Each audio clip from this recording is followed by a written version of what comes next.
भारत का हर क्षेत्र विश्व स्तर पर बाजी पलट रहा है। जिस गति से भारत की ग्रोथ हो रही है, उससे दुनिया भर के बड़े बड़े देश भी परेशान है।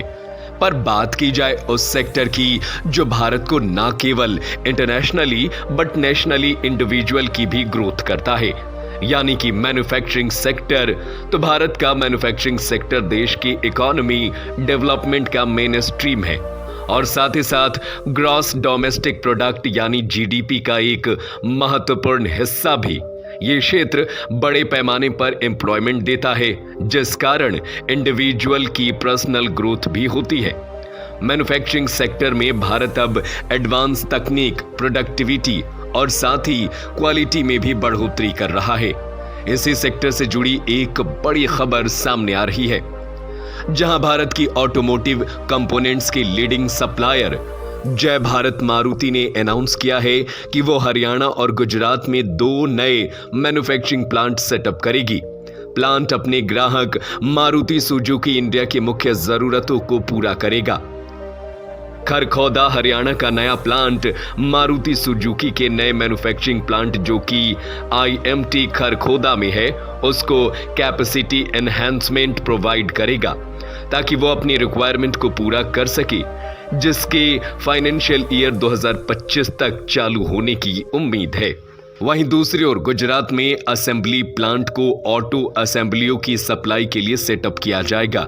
बेसिकली दोनों की प्लांट्स कंपनी की अलग अलग लक्ष्य और जरूरतों को पूरा करने वाले हैं। साथ ही साथ दोस्तों, इससे ये भी क्लियर हो जाता है कि भारत बिना सोर्सिंग किए मारुति की गाड़ियों में स्वदेशी तकनीक, पार्ट्स और कंपोनेंट्स का इस्तेमाल करता है, जिसके चलते अब JBM का कहना है कि वो मारुति सुजुकी इंडिया की ग्रोथ स्ट्रेटेजी को पूरा करने के लिए धीरे धीरे यानी कि फेस्ड मैनर में लगभग 300-350 करोड़ रुपए का इन्वेस्टमेंट करेगी।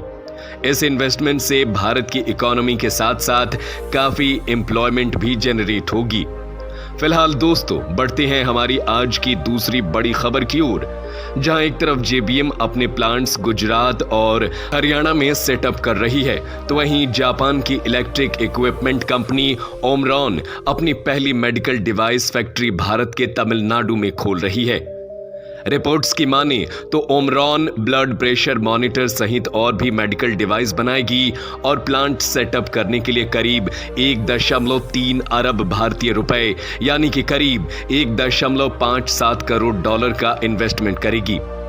आपको बता दें कि ओमरॉन के health care equipment at present Japan, चीन और वियतनाम में ही सिर्फ मैन्युफैक्चर किए जा रहे हैं, जिस लिस्ट में अब भारत भी शामिल होने जा रहा है। भारत द्वारा विश्व स्तर पर एक बड़ा कंपटीशन दिया जा रहा है, जिस वजह से अब फॉरेन इन्वेस्टमेंट अब भारत में ज्यादा से ज्यादा हो रहा है। साथ ही आपकी जानकारी के लिए बता दें कि तमिलनाडु सरकार द्वारा बताया गया है कि ओमरॉन के अलावा 6 और जापानीज मैन्युफैक्चरर्स ने $99 मिलियन इन्वेस्टमेंट के एग्रीमेंट पर साइन किया है। इससे मेडिकल सेक्टर में और भी ज्यादा इन्वेस्ट होता दिखेगा, जिससे साधारण भाषा में कहे तो इस मुहिम से मेडिकल सेक्टर को एक अच्छा बूस्ट मिलेगा। जैसे कि हम सब जानते हैं कि कोविड जैसी महामारी के बाद से लोग ज्यादा ही हेल्थ कॉन्शियस हो गए हैं, जिसके कारण मेडिकल डिवाइस की डिमांड काफी तेजी से बढ़ रही है और इससे डिमांड को पूरा करने के लिए कंपनी भारत में कदम बढ़ा चुकी है। अभी तक भारत मेडिकल डिवाइस के लिए इंपोर्ट करता था, जिसमें चीन भारत का सबसे बड़ा इंपोर्टर था और भारत से मोटा पैसा कमाता था, लेकिन अब भारत उसको टक्कर देने की शुरुआत तमिलनाडु से कर चुका है। फिलहाल दोस्तों, आज की रिपोर्ट में बस इतना ही। आपके क्या विचार हैं इन खबरों पर, हमें कमेंट करके जरूर बताएं और साथ ही ऐसी दिलचस्प खबरों के लिए हमें सब्सक्राइब करना बिल्कुल ना भूलें। हम आपसे मिलेंगे अगली वीडियो में, तब तक के लिए धन्यवाद। जय हिंद, जय भारत।